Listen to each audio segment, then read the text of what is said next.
हरियाणा के बिजली मंत्री अनिल विज ने पूरे हरियाणा प्रदेश का दौरा कर बीजेपी के पुराने कार्यकर्ताओं से मिलने का बयान दिया और बीजेपी के पुराने कार्यकर्ताओं के चेहरे खिल गए। अब हरियाणा में बीजेपी के पुराने कार्यकर्ता ये कहने लगे हैं कि दूसरी राजनीतिक दलों से आए लोग ऊंचे पदों पर काबिज हो चुके हैं और बीजेपी के पुराने कार्यकर्ताओं को पूछने वाला कोई नहीं। अनिल विज के बयान को लेकर हिसार में भारतीय जनता पार्टी के पुराने कार्यकर्ता और बीजेपी के पूर्व मीडिया प्रदेश प्रमुख रहे डॉक्टर योगेश बिदानी से खास बातचीत की total news associate editor doctor Mahesh Kumar ने।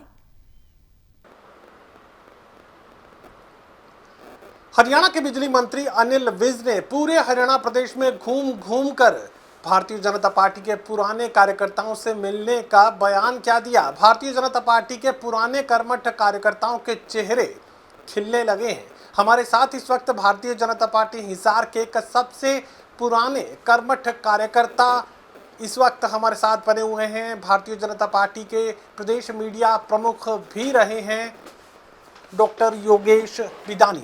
डॉक्टर बिदानी, मुझे ये बताइए कि जब से अनिल विज का एक बयान टीवी चैनल पर प्रसारित हुआ जिसमें यह कहा गया कि अनिल विज पुराने कार्यकर्ताओं से मिलने जा रहे हैं, तमाम बीजेपी कार्यकर्ताओं के चेहरे इस वक्त खिले नजर आ रहे हैं। पहले तो सबको मेरा नमस्कार।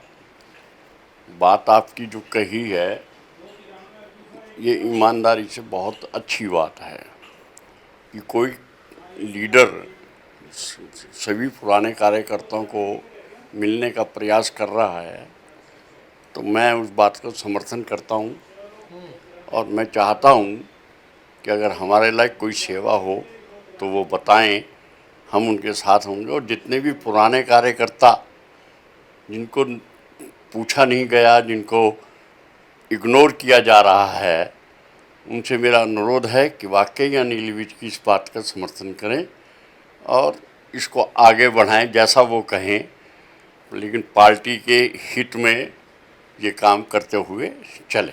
सेवा का जिक्र आप कर रहे हैं, मुझे लगता है कि सेवा की ज़रूरत तो भारतीय जनता पार्टी को रामविलास शर्मा की भी नहीं है, तो ऐसे में आप लोगों का नंबर कब आएगा? आपको लगता है कि आपकी सेवाओं की ज़रूरत पड़ने वाली? रामविलास जी की बात आपने की है, वो बात सही है, वाकई है कि रामविलास जी को भी नहीं पूछा गया, लेकिन राजनीति के अंदर कई बातें ऐसी आ जाती हैं जो व्यक्तिवाद के ऊपर चली जाती हैं।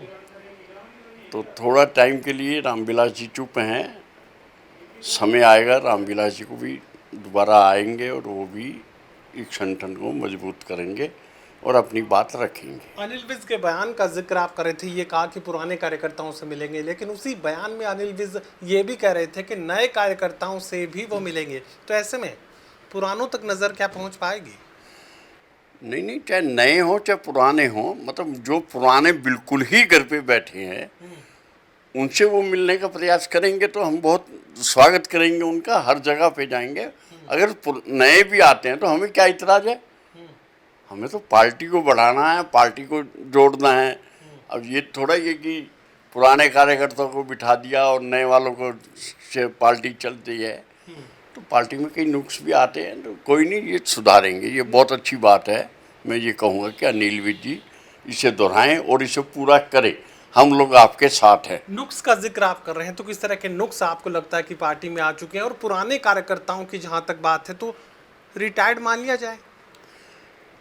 नहीं, रिटायर तो देखो जब तक सांस हैं तब तक कोई रिटायर नहीं होता, लेकिन पुराने कार्यकर्ताओं को पार्टी अगर स्वीकार करती है, पार्टी बुलाती है, जिम्मेवारी देती है, तो सब लोग जिम्मेवारी भी लेने को तैयार हैं, पार्टी में आने को भी तैयार हैं, कुछ में कोई बात नहीं। मेरा आखिरी सवाल रही बात नए कार्यकर्ताओं में, उसमें मैं ये बार बार कहना चाहूँगा कि नए कार्यकर्ता जो पार्टी के समर्पित हैं उनको तो स्वीकार करेंगे, लेकिन जो दूसरे पार्टी से आकर तमाशा कर रहे हैं, जो अपनी बातें करते हैं, उसमें हमारे कई बड़े बड़े पद भी लेके बैठे हैं। कोई उदाहरण आप दे सकते हैं? देखो, व्यक्ति का नाम लेना तो अच्छा नहीं लगता, लेकिन पार्टी सब समझती है इस बात को। चलिए पद ही बता दीजिए। नहीं, कई लोग हैं ऐसे, जैसे मैं क्या कहूँ आपसे। क्या तमाशा कर रहे हैं क्या? ये करते हैं, जैसे इनको दे दी जाती है जिम्मेवारी, अगलों को ये ABC का भी नहीं पता होता तो बन जाते हैं, प्रभारी बने हुए हैं, जैसे 42 आपने कहा प्रभारी बने, तो कई लोग ऐसे बनाए गए हैं जो कहा मैंने बनाया तो आपकी पार्टी ने। नहीं, पार्टी ने बनाया, आपने कहा ना कि ऐसे बने हैं, तो बिल्कुल बने हैं। हम वही कहेंगे कि जो जिम्मेवारी हो वो एक कर्मठ कार्यकर्ता को दी जाए और चलेंगे, और अनिल विज का हम स्वागत करेंगे। मेरा आखिरी सवाल, क्या लगता है कि सरकार की नजर इन पुराने कार्यकर्ताओं पर नहीं पड़ रही है, ये आप कहना चाहते हैं? भाई 12 साल तो मुझे हो गए नहीं पड़ रही नज़र, तो मैं यही कहूँगा और क्या कहूँ। 12 साल से मैं घर पे बैठा हूँ, मुझे कभी भी किसी मीटिंग में नहीं बुलाया जाता, कभी किसी जगह नहीं बुलाया गया, कभी नेता लोग आते हैं उनके बात बैठने को नहीं मिलता। तो आज अनिल विज ने ये बयान दिया है तो मैं बड़ा संतुष्ट हुआ, मैं बड़ा खुश हुआ। कम से कम पुराने कार्यकर्ताओं को याद करने के लिए अनिल विज तो हैं ही हमारे साथ। चलिए, भारतीय जनता पार्टी के पुराने कार्यकर्ताओं के दिल की आवाज़ हम आपको सुनाने की कोशिश कर रहे हैं। उनके मन में किस तरह की टीस इस वक्त बनी हुई है वो सब कुछ हम आप तक जाहिर करने की कोशिश कर रहे हैं। 2 टूक ये बात कर रहे हैं कि दूसरे राजनीतिक दलों से आए लोग सत्ता पर काबिज हो चुके हैं, सत्ता के सबसे बड़े ओहदों पर पहुंच चुके हैं, लेकिन जो भारतीय जनता पार्टी के मूल कार्यकर्ता थे, पुराने कार्यकर्ता थे, उन्हें पूछने वाला कोई नहीं है। सहयोगी कमल के साथ doctor Mahesh Kumar, total news, Hisar.